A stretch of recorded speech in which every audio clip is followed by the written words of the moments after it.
So I'm Maddie T. Garden and I'm 26 years old and I was born with caudal regression syndrome, and when I was 10, I decided to have my legs amputated because they were deformed and they didn't work properly. I also have like lots of other medical issues, but that I continuously have to deal with throughout my life. With my family, they were very supportive and like didn't really treat me any differently than like my siblings. Um, but it definitely like before the amputation, my legs were in the way. They were causing a lot more troubles, like keeping me from being as independent as I could be. Getting my legs amputated was the best decision I ever made. I didn't realize beforehand that I was constantly in pain.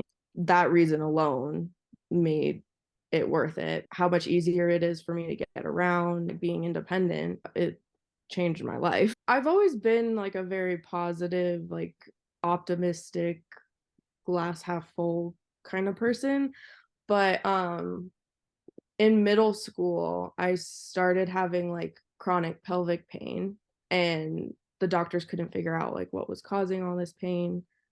And eventually we kind of figured it out, like me and my mom, and also talking to like some doctors here and there, that it was my uterus causing the pain. Because I had like had my first period and all that. And because of my medical condition, my torso is very short because I'm missing part of my spine.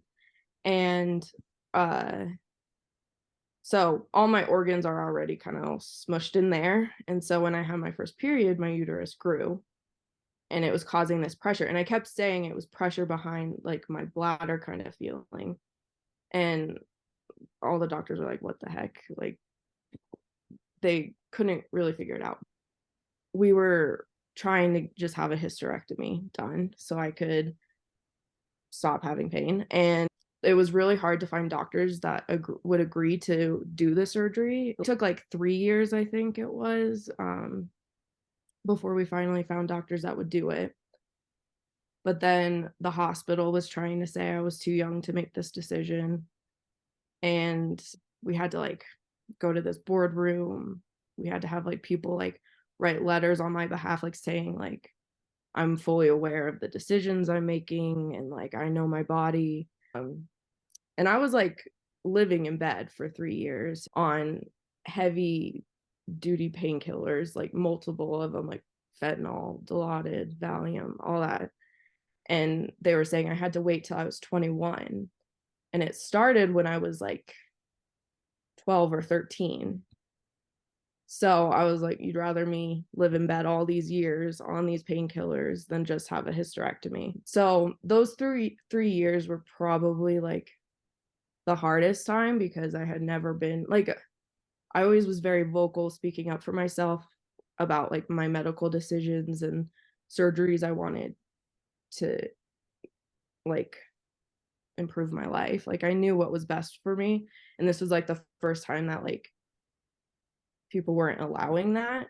Um, and then also just like the isolation aspect of it and like not going to school, seeing friends, like not even being able to like go out very often and do anything. Like anytime we would try to do something, it would wipe me out for like a week. And like my entire life, again, because my torso was so short, like I knew it was too risky for me to like give birth to my own children. I always said like I would adopt or have a surrogate.